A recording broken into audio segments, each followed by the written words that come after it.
Alors bonjour à toutes et à tous, re-bonjour à toutes et à tous, bienvenue sur dailyfx.fr, bienvenue au programme Wall Street Insider, Vincent Gann pour vous retrouver cet après-midi pour suivre en direct à partir de 14h30 la publication de l'estimation finale du niveau de la croissance économique aux États-Unis, le PIB des États-Unis au premier trimestre. Je vais revenir sur les deux premières estimations, sur ce que le marché attend et sur la façon dont le marché interprétera le chiffre une fois qu'il sera connu à partir de 14h30.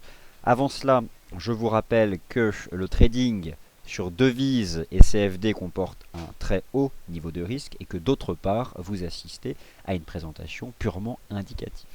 Alors, vous avez la possibilité depuis maintenant quelques minutes de participer, vous le savez, à un sondage.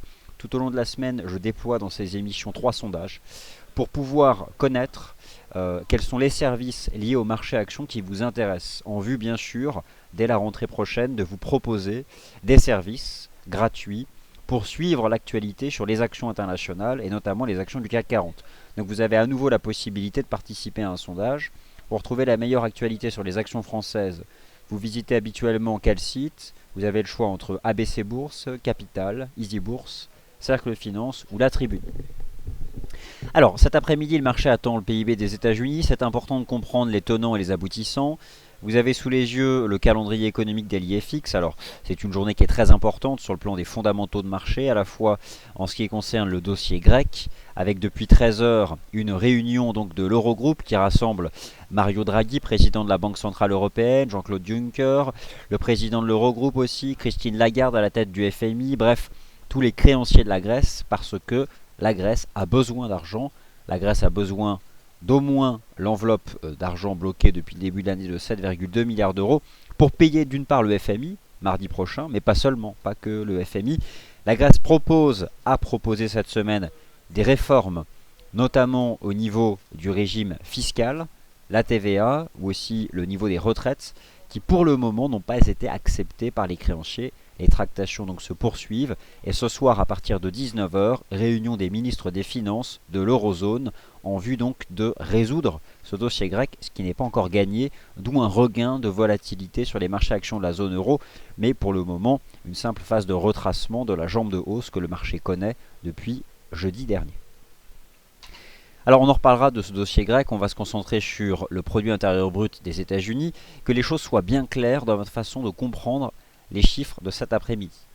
Nous attendons à 14h30 le taux de croissance du PIB des États-Unis au premier trimestre. Alors vous allez me dire, on le connaît déjà, c'était moins 0,7.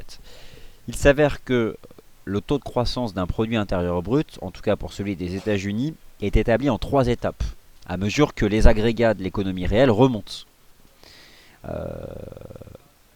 Première estimation, c'était en février dernier, moins 0,2. Seconde estimation, moins 0,7. Pour le moment, le marché reste sur ces moins 0,7. Un premier trimestre négatif donc aux États-Unis, en tout cas pour ce qui est du taux de variation entre le premier trimestre 2015 et le premier trimestre 2014. La Fed a tenu compte de ce taux de variation négatif, je vous rappelle, en réajustant ses perspectives économiques pour l'année 2015. Vous avez à nouveau sous les yeux le tableau des projections économiques de la Réserve fédérale des États-Unis pour ce qui est du PIB des États-Unis, donc GDP ici en anglais, pour l'année 2015. Et vous pouvez observer qu'entre les prévisions du mois de mars et celles du mois de juin, la Fed a revu d'environ 0,5 points de PIB à la baisse sa projection de croissance pour l'année 2015 en tenant compte justement du niveau de la croissance économique au premier trimestre. Alors, c'est quoi l'enjeu du chiffre à 14h30 ? L'enjeu il est le suivant. En seconde estimation, le taux de croissance du PIB des États-Unis au premier trimestre a été établi à moins 0,7. Ça, c'est le chiffre connu qu'a intégré la Fed. Le consensus pour l'estimation finale s'établit maintenant à moins 0,2. Alors, c'est toujours un taux de croissance négatif, mais moins négatif qu'en seconde estimation. Alors, pour tenir compte d'agrégats économiques du premier trimestre qui finalement ont été réajustés à la hausse. Si cela se confirme, si la seconde estimation, moins 0,7, est battue aujourd'hui par le marché, c'est un facteur de soutien pour le dollar US. En tout état de cause, si le niveau de la croissance économique ressort inférieur à moins 0,2, donc moins 0,3, moins 0,4, moins 0,5, moins 0,6, moins 0,7, voire pire, ce serait un facteur de faiblesse pour le dollar US, sachant que le premier trimestre 2015 a déjà été intégré par la Fed dans ses projections de croissance économique pour l'année 2015. Donc l'impact sera somme toute réduit s'il y a une déception. Par contre, un chiffre qui battrait le consensus serait clairement un facteur de soutien pour le dollar US. Alors voilà donc comment il faut lire les choses. C'est la statistique la plus importante à suivre cet après-midi. De manière générale, les agrégats de conjoncture économique pour les États-Unis sont très positifs au mois de mai, notamment en ce qui concerne le marché du travail. On a encore pris tout à l'heure connaissance des chiffres de vente automobile aux États-Unis au mois de mai au plus haut depuis 17 ans en termes de volume. D'autre part, je vous rappelle que les chiffres de l'immobilier résidentiel aux États-Unis au mois de mai sont aussi tout à fait solides, qu'il s'agisse de l'immobilier résidentiel ancien ou de l'immobilier résidentiel neuf. C'est donc pour toutes ces raisons que le dollar américain, en dépit d'une Fed qui s'est montrée relativement plus accommodante le 17 juin dernier, rappelez-vous, vous êtes ici face au chandelier japonais en données 4 heures du dollar US, avec ce mouvement de baisse qui a fait suite aux éléments fournis par la Fed mercredi dernier à 20 h et dans le sillage de la conférence de presse du gouverneur de la Fed mercredi dernier, le dollar US s'est replié, mais il n'a pas cassé de support. Il n'a pas cassé de support majeur et même au contraire, le dollar US a tenu cet important support ici sur le Dow Jones FXM Dollar Index à 11 736 points. Comme établi ce matin, à l'aide de l'analyse technique des principaux indices devises, je vous ai montré que la livre sterling en juin avait donné des signaux positifs de moyen terme et qu'il fallait maintenant attendre qu'elle consolide pour s'y intéresser sur support. Le dollar US, depuis quelques mois, est dans une phase de dérive latérale. Il est dans un range. Le dollar US est neutre depuis quelques mois. Mais il n'est pas baissier. Nous avons une phase d'appréciation significative qui a laissé la place à un range et pour le moment, la partie basse du range a fonctionné. Et elle a notamment tenu jeudi dernier. Ce qui explique que le taux de change euro-dollar est resté en position sous la résistance majeure des 1,1450, en dessous duquel le taux de change est en risque de baisse. Et c'est ce qui s'est passé en début de semaine avec un double top sous 1,1450 sur le taux de change euro-dollar. Donc pour le moment, le dollar US, au moment où je vous parle, il est sur un niveau de support intermédiaire là, avant la publication donc, du PIB US. Alors écoutez, nous avons 8 minutes.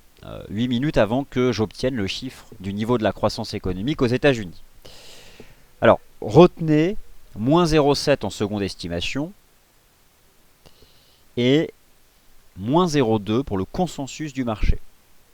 Pour le moment, le dollar US est sur un niveau de support. 8 minutes pour un tour d'horizon des graphiques intraday des paires de devises majeures de l'once d'or, puis le chiffre, puis la suite du point de marché, puis vos questions-réponses. Voilà quelle sera l'organisation de ce point de marché. J'espère que cela vous convient. Alors on va aller suivre justement ces paires de devises. Qu'en est-il avant les chiffres? Le taux de change euro-dollar. Et donc ce fameux double top sous la résistance majeure des 1,1450. Le double top c'était le 23 juin, c'était donc hier. Hier, le taux de change euro-dollar a donc donné un signal de vente. Mais l'objectif de cours a déjà été atteint. C'était une figure de court terme, un petit double top, tant en amplitude que par rapport à la place que la figure prend sur l'axe du temps, à savoir la durée qui sépare les deux sommets. Elle a été très réduite, ça a été quelques séances. Entre le 18 juin et le 22 juin, on a fait les deux sommets à 1,1450. On a cassé la ligne de coup du double top le 23 juin, durant la session asiatique. Signal de vente, pullback juste après, comme quoi les pullbacks ont lieu. Pullback, il y avait la possibilité de shorter à ce moment-là les 1,1290 pour un objectif de cours que j'ai déterminé ici à l'aide de l'extension de Fibonacci et qui me permettait de tenir 1,1147. Donc double top, cassure de la ligne de coup à 1,1290, pullback, objectif atteint. L'influence négative du double top est désormais derrière nous. Reste que de manière générale, le taux de change euro-dollar est sorti par le bas d'un biseau. Un pullback serait souhaitable, ou opportun en tout cas pour adopter une stratégie de vente et viser les indices 50. Si le pullback avait lieu, ce serait en fait de remonter chercher la zone entre les 1,1250 et les 1,1280. Alors est-ce qu'on va y aller? Je ne sais pas. Ça c'est difficile de répondre, mais en tout cas sous cette zone, le taux de change reste en risque de baisse. Voilà pour le moment ce que je peux vous dire sur l'euro-dollar qui donc se stabilise après avoir atteint l'objectif de cours théorique du double top à 1,1450. Le taux de change USD-Yen m'intéresse aussi. Il a tout d'abord bien rebondi sur un support à 122,50. Ça c'est un fait. Le taux de change USD-Yen s'est affranchi de cette oblique de résistance ici, alors que vous pouvez tracer à l'aide des bougies japonaises en données 4 heures.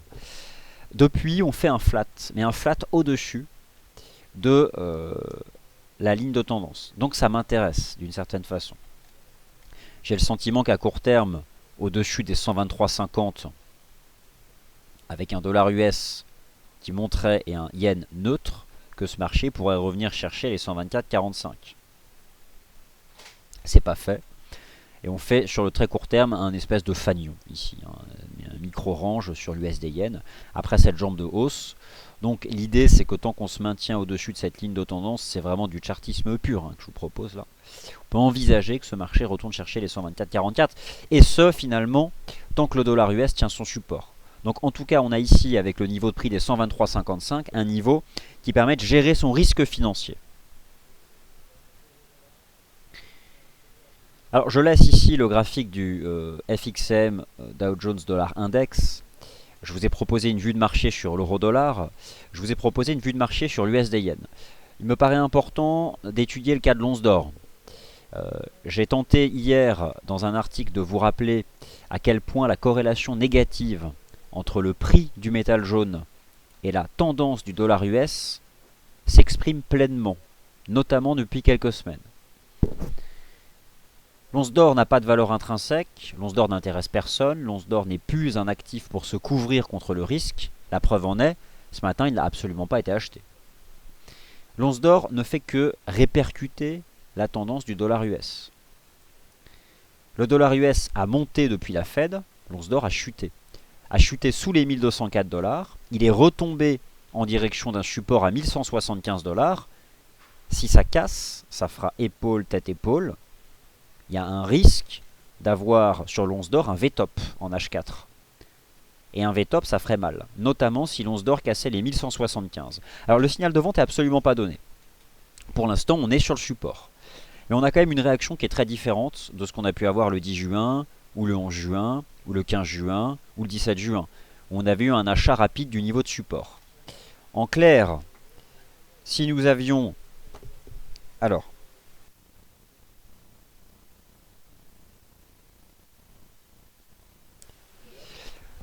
Donc, en clair, si nous avions ici donc une configuration en V-top, eh bien ce serait hautement baissier pour le taux de change de l'once d'or, pour le prix de l'once d'or. Donc je me méfie. Naturellement, cela sera directement dû, lié au dollar US. Et pour le moment, il n'y a pas de signal de vente, je tiens à le dire. Une cassure par contre, horaire, disons H4 pour se couvrir, des 1175, et là clairement on retombe au moins à 1160, mais plus probablement en direction des 1150. Mais ce n'est pas fait, donc je surveille la figure, et j'émets cette hypothèse que nous aurions là un V-top sur l'once d'or. Alors voilà un peu moi ce que je pouvais vous dire. Maintenant, écoutez, on va mettre le dollar US ici, le taux de change euro-dollar et l'USD yen. On prend connaissance du chiffre du PIB US et je continue le point de marché.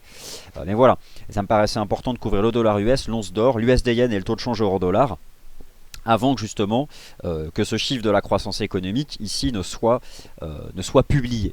Alors maintenant on va prendre connaissance des chiffres. J'espère que vous avez bien compris donc, que le consensus attend moins 0,2 mais que pour la troisième estimation, mais que la seconde estimation s'établissait à moins 0,7 pour le taux de croissance du PIB des États-Unis au premier trimestre. Nous allons donc attendre le chiffre.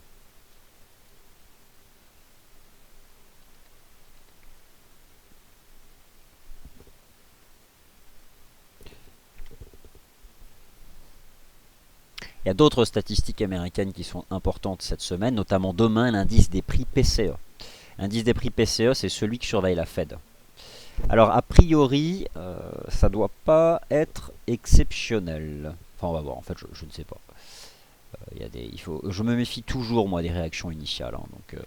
Moi je suis quelqu'un qui prend le temps d'observer les mouvements de marché, pas de précipitation.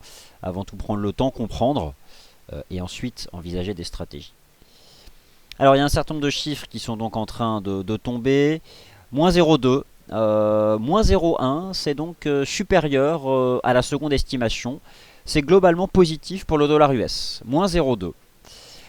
Nous avons donc une troisième estimation du niveau de la croissance économique aux États-Unis qui dépasse la seconde estimation, moins 0,2, alors qu'on avait eu avant moins 0,7, donc c'est positif pour le dollar US.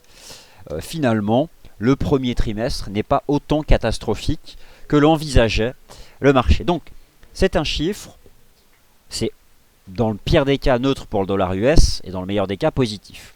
Et ça tend plutôt à finalement amoindrir un peu le fait que la Fed a revu en baisse ses prévisions pour 2015, alors que finalement le premier trimestre est plus positif que prévu.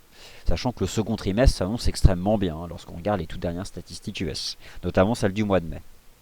Donc, pas de réaction transcendantale du marché. Bon, c'est aussi la troisième estimation. C'est un chiffre qui est conforme au consensus. Donc, lorsqu'une donnée est conforme au consensus, elle est généralement pricée.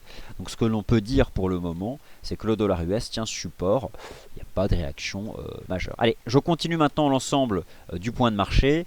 Alors, en prenant les actifs de manière plus rapide. L'once d'or. L'once d'or, vous l'avez compris, est donc sur un niveau de support, 1175 $. Ligne de coût potentielle d'une structure ici en V-top, mais aucun signal pour le moment des données. L'once d'or est sur support. J'enchaîne par l'argent, exactement la même analyse technique que l'once d'or. L'argent évoluait dans un range ici entre 15,80 et 16,22. L'argent est resté couvert par cette oblique de résistance ici la semaine dernière. L'argent reste pour le moment dans la partie basse de son range. Alors je vais juste ajuster ici le rectangle au sein duquel évolue l'argent. Voilà, on évolue à l'intérieur de ce range. Et donc pour le moment on tient le support, mais il y a aussi un risque que ça cède. Mais pour le moment entre 15,80 et 16,22. Alors bien sûr on a toujours tout un tas d'éléments en provenance du dossier grec qui peuvent intervenir. Aucune modification de la lecture technique que je viens de vous proposer sur l'USD Yen. Aucune modification de la lecture technique que je viens de vous proposer sur le taux de change euro-dollar. Volatilité étant quand même globalement réduite. Que penser du taux de change USD CAD? Vous l'avez compris, le taux de change USD CAD, j'ai tenté de vous l'expliquer ce matin, c'est neutralisé à court terme entre 1,2170, objectif de cours d'un double top sous les 1,2560, suivi finalement d'un pullback. Le dernier chandelier en date, c'est hier la tentative de cassure de la résistance des 1,2370, mais finalement il y a eu un rejet. Alors c'était voilà, c'est la ligne d'activation de cette configuration au double top. Voilà. Donc pour l'instant on reste en dessous. C'est neutre dans ces deux bornes. On a malgré tout ici sur le taux de change USD CAD une ligne de tendance qui pour le moment tient. Donc on a voilà cette compression pour l'instant sur l'USD CAD. Il n'y a pas non plus grand chose à envisager. Voilà sur quoi nous sommes. Donc voilà, on est coincé, soutenu par cette oblique, mais couvert par la MM20, couvert par la résistance à 1,2362. C'est parfaitement neutre, tout simplement parfaitement neutre. Le GBP USD, la UD USD et le NZD USD. Le GBP USD a réalisé un double top sous les 1,5930. Ligne de coût, alors retracement de 50% de toute cette phase de baisse, ça passait ici. On a cassé la ligne de coût du double top à 1,5814. On est dans une phase de respiration sur le GBP USD. Il y avait hier une belle divergence baissière en données H4. Il faut laisser l'indicateur respirer. Il faut laisser le GBP USD revenir chercher des lignes de tendance qui se trouvent un peu en deçà du niveau actuel des cours. La livre sterling, oui, a du potentiel haussier à moyen terme, notamment face aux devises les plus faibles. Oui, il faut s'y intéresser sur support, mais non, au moment où je vous parle, elle n'est pas sur support.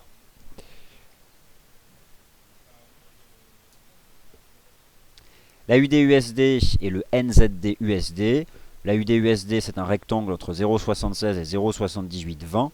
Résistance à 0,7820 qui me semble toujours opportune pour une stratégie de vente. Quant au NZD-USD, eh bien, il évolue dans un canal de baisse ici extrêmement bien construit en données H4. Il n'est pas sous résistance, c'est un fait. On a ici une résistance qui attrape tous les sommets ascendants et qui passe un peu au-dessus du niveau actuel des cours. J'aurais tendance à dire que les 0,6980 seraient un objectif pour une stratégie de vente, mais aucune certitude qu'on aille chercher le niveau. Donc je suis méfiant. Si je suis en cours de clôture en données H4, en fait on est déjà sous la toute première résistance. On peut même considérer que 0,69 serait une résistance, avec en plus ici une résistance sur le RSI H4. Donc faut pas que j'exagère non plus, mais d'une certaine façon on a déjà ici un NZD-USD sous une toute première résistance. Après, on est quand même assez éloigné de la partie haute du canal de baisse H4, donc il faut se méfier, mais je ne serais pas surpris finalement qu'on échoue tout de suite sous les 0,69. En tout cas, c'est un niveau au-dessus duquel on peut gérer son risque. Le dollar US est haussier depuis la semaine dernière. Le dollar US a tenu son support à 11 736 points. Le premier trimestre aux États-Unis est moins négatif que les premières estimations ne le laissaient paraître. Finalement, le marché se projette toujours dans un scénario de resserrement monétaire aux États-Unis. Je jetais un œil ce matin au dernier consensus. Pour la réunion monétaire de la Réserve fédérale au mois de septembre, nous sommes toujours sur du 50-50. Bon, clairement, je ne pense pas qu'il y aura de hausse de taux cette année, mais dans tous les cas, ce qui compte, c'est la façon dont se projette le marché. Peut-être qu'il n'y en aura jamais, mais finalement, les deux seules banques centrales pour lesquelles on y pense un petit peu, c'est la Fed et la Banque d'Angleterre. Les autres, on n'y pense absolument pas. Donc voilà, c'est pour ça que globalement, le dollar US et la livre sterling restent les monnaies les plus solides sur le marché des changes. C'est pour cette raison que cette semaine, le taux de change euro-dollar a subi un rejet majeur sous la résistance des 1,1450, a validé un double top, est sorti par le bas d'un biseau, et que sous les 1,1290, 1,13, le taux de change euro-dollar a une probabilité non négligeable de revenir chercher les 1,1050, notamment s'il venait à casser les 1,1150. Alors, mécaniquement, le taux de change USD-Yen conserve une lecture technique tout à fait intéressante. De manière générale, j'ai le sentiment qu'à court terme, le taux de change USD-Yen fait un tout petit range, un petit fanion, au-dessus du premier support à 123,50. On a cassé cette ligne de tendance, on se maintient au-dessus. Je pense qu'on peut encore aller chercher les 124,30, les 124,50. Tout à fait. En tout cas, protégé par ce stop, donc sous les 123,50. Alors, soyez extrêmement méfiants sur l'once d'or. Il existe la possibilité que ce marché active à court terme une structure violente de baisse en V-top. Je suis donc très méfiant sur ce que construit l'once d'or. Si ici c'est un V-top, autant vous dire qu'on peut chuter rapidement en direction des 1160 $ et des 1150 $. Je vous ai proposé sur notre site un article qui vous rappelle à quel point le coefficient de corrélation entre le dollar US et l'once d'or tend vers -1. Vous êtes ici donc sur le site d'LIFX. Voici donc la table de corrélation qui m'intéresse. Depuis un mois, le coefficient de corrélation entre le XAU-USD et l'US dollar index s'établit à moins 0,94. Mécaniquement, en partant de l'observation de cette corrélation mathématique, le fait de voir un dollar US soutenu menace les niveaux de support sur l'once d'or. Et de manière générale, avec un impact aussi sur l'argent métal. Alors, pour le tour d'horizon des matières premières précieuses et des principaux taux de change, c'est terminé. De même que pour le point de vue fondamental sur la publication du PIB des États-Unis en estimation finale pour le premier trimestre. L'once d'or est en train de casser son support, le dollar US est bull, le taux de change euro-dollar est sous pression. La tendance haussière du dollar US reste plus que jamais le facteur technique dominant des marchés financiers. Alors, on a la possibilité d'avoir clairement ça, la cassure du niveau de support sur l'once d'or, est top. Soyons prudents. Bien sûr, ce qui comptera, ce sera la clôture H4. Mais attention, bien sûr, on a ce niveau, mais il faut faire donc attention. Et donc l'eurodoll, bearish, voilà, voilà, comme attendu. L'USD Yen qui est soutenu. Nous sommes sur des scénarios que notre équipe défend globalement depuis le début de la semaine. Et donc, maintenant, les marchés actions. Je vais vous parler des marchés actions d'une façon qui est d'une part celle de la prudence vis-à-vis de la volatilité que déploie ce marché, mais de manière générale, plutôt un message rassurant. Le dossier grec n'est pas dénoué, c'est un fait. Le marché s'emballe depuis le début de la semaine. L'analyse technique suggère des anticipations positives de fond, un décompte héliotiste, un double creux sur le DAX, des divergences haussières, tout ça c'est des horizons de temps larges. Et à court terme, on a un regain de volatilité, notamment depuis que le DAX est allé chercher le canal descendant. Il tape depuis hier contre la partie haute du canal de baisse. Et puis on a eu à la mi-journée, lorsque le Premier ministre grec Alexis Tsipras a déclaré que les mesures proposées par le gouvernement grec en vue d'augmenter les recettes fiscales de la Grèce n'ont pas été acceptées par les créanciers. Les tractations continuent. Depuis le début de la semaine et depuis la fin de semaine dernière, on a une belle jambe de reprise sur le DAX. En données journalières, le pivot c'est 11 300. C'est la ligne de coup en cours de clôture du double creux chartiste sur les 10 800 points. Pour le moment, tant que les 11 300 tiennent, j'ai envie de dire, pas d'inquiétude pour le moyen terme. Ce serait plus dommageable de repasser en dessous. Moi, je vous invite à la plus grande prudence sur les marchés actions de la zone euro, intimement liés à ce qu'il pourrait se passer ce soir à la prochaine réunion de l'Eurogroupe, à la prochaine réunion des ministres des Finances de la zone euro. Un accord peut être signé ce soir ou pas. Il y reste du temps. Pourquoi? Parce que l'échéance vis-à-vis du Fonds monétaire international, c'est mardi 30 juin. Et autant vous dire qu'on peut avoir le sentiment finalement que les tractations pourraient durer aujourd'hui, demain et tout le week-end. Donc, soyons prudents. Ce qui invite à prendre du recul par rapport à ce que peut déployer l'analyse technique, notamment face à ce risque grec. Mais sur le CAC 40, lorsque je me mets en données journalières, ou sur le DAX, ou sur le CAC, ou sur l'Eurostoxx 50, au-dessus pour moi des lignes de coup, des doubles creux, donc le CAC c'est 4970, au final la séance du jour, elle fait pas peur en données journalières. Regardez le grand corps, le grand marabout qu'on a eu lundi. 4% de hausse. Le CAC et le DAX ont simplement comblé le gap haussier d'hier. Mais le gap haussier de lundi, qui était un gap de rupture, il est toujours ouvert et béant. Le gap d'hier, il a été comblé. Voilà, parce qu'il y a de la vol et de l'incertitude sur le dossier grec. Mais finalement, on constate que pour l'instant, le marché a eu tendance à acheter le complément du gap. Donc le CAC au-dessus des 4970, ça peut toujours relancer à la hausse. Idem pour le DAX au-dessus des 11 300. Par contre, il est vrai qu'on peut aller chercher les 11 300, voire les 11 315. On pourrait aussi envisager, tant que le scénario grec n'est pas résolu, un range entre 11 300 et la partie haute du canal. Donc, prudence. Si vous souhaitez être rassuré, il vous suffit d'attendre que le marché sorte par le haut du canal. Finalement, tant qu'on est dans le canal, il y a un risque de baisser.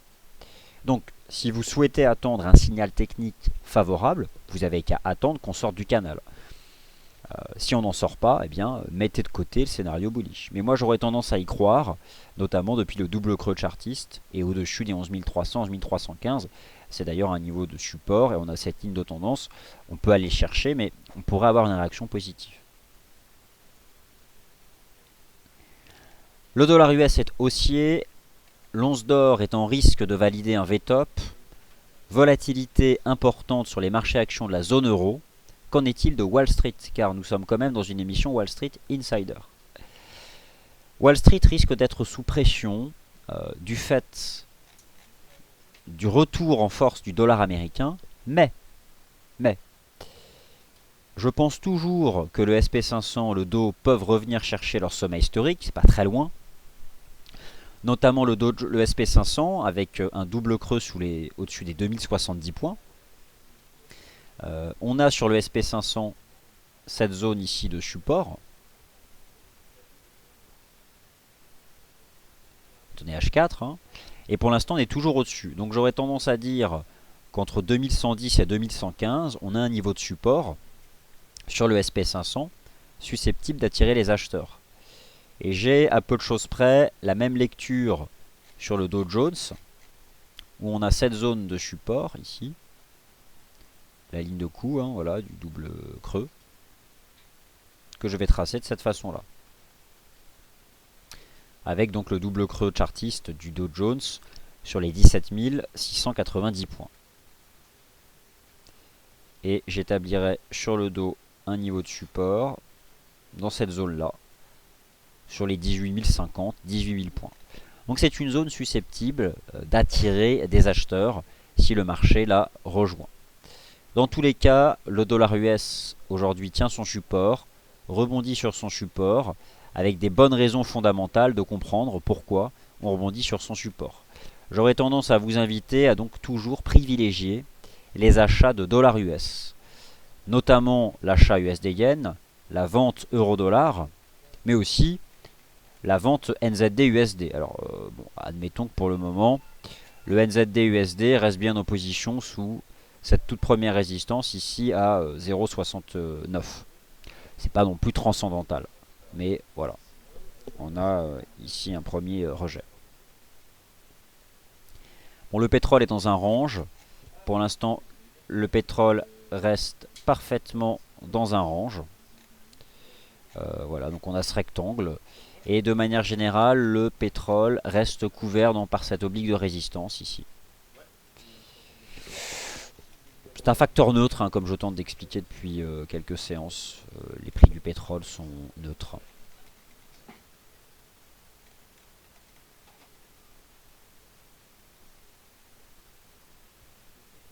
Alors pour le taux de change euro-dollar, maintenant le risque, hein, c'est finalement de repasser sous les 1,1150 et on perd 100 pips de plus. Hein. Et on viendra chercher la prochaine extension du double top. Ce qui est intéressant, c'est qu'elle correspond d'ailleurs à ce niveau de chartiste. Ici, il est 1,1060 $. On peut être simplement dans un range ici avant d'avoir un choc. De toute façon, voilà, on est sorti par le bas d'un biseau, le double top, la résistance majeure des 1,1450. Ça fait quand même un paquet d'arguments techniques défavorables à l'évolution du taux de change euro-dollar.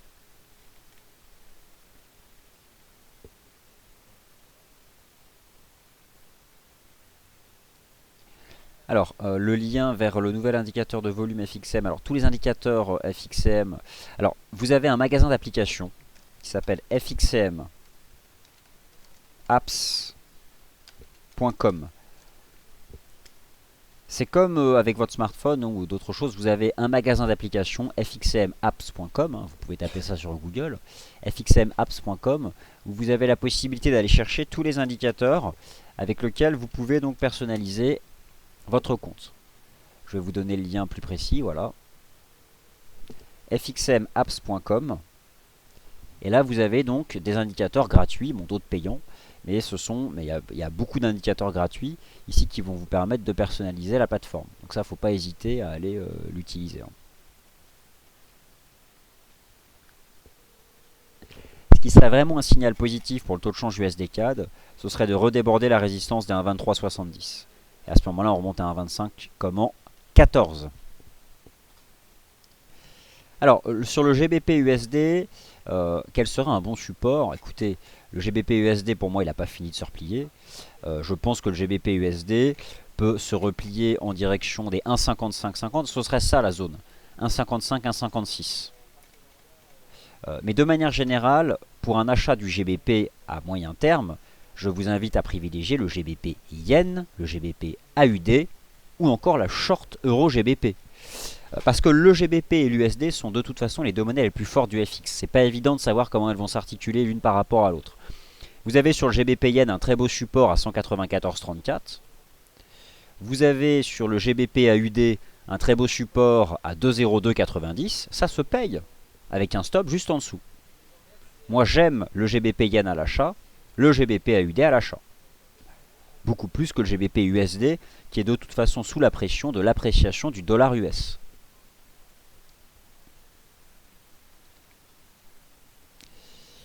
Alors bonjour MRSI, cher Vincent, selon vous, sur l'US dollar index, quels sont les paramètres du RSI les plus pertinents?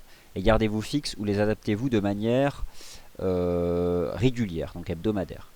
Alors moi sur l'indicateur technique RSI, j'utilise le paramétrage standard. Si éventuellement je cherche une indication à plus court terme, je vais réduire son paramétrage, à savoir le nombre de séances qu'il couvre. On peut éventuellement paramétrer les indicateurs techniques en se basant sur la série mathématique de Fibonacci. Vous savez, j'espère, comment la construire, cette série mathématique. C'est très important hein, de bien comprendre comment cela marche. Je peux ici vous en donner les premiers chiffres. Hein. Voilà, je vous la mets, hop, 5, 8, 13. Je vais vous mettre les tirets et ça va vous donner ici les paramétrages. Donc je vous la mets dans le chat, je suis en train de la construire. Voilà. Éventuellement, si vous voulez ajuster vos indicateurs techniques et les réduire, utilisez cette série. 1, 1, 2, 3, 5, 8, 13, 21. Si vous souhaitez avoir un RSI plus sensible, plutôt que de le paramétrer à 14 périodes, paramétrez-le à 5 ou à 8. Mais de manière générale, j'utilise le 13 ou le 14 de manière standard. Éventuellement l'ajuster sur du 5 ou du 8 en suivant donc la série mathématique de Fibonacci qui permet de déterminer des proportions de marché qui sont très respectées. Vous connaissez par exemple vos ratios de retracement de Fibonacci ou les ratios d'extension, ça fonctionne plutôt bien.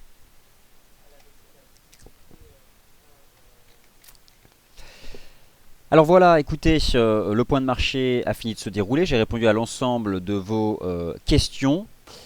Merci à toutes et à tous. Rendez-vous tout à l'heure à 17h30 pour la closing bell, un point de clôture, avant la réunion des ministres des Finances de la zone euro. D'ici là, portez-vous bien, bon trading, soyez prudents, attention à la vol. Soyez présents sur DailyFX, la chaîne Real Time News, notre chaîne YouTube, sur laquelle vous pouvez retrouver tous les enregistrements des émissions auxquelles vous assistez chaque jour. Merci et à tout à l'heure.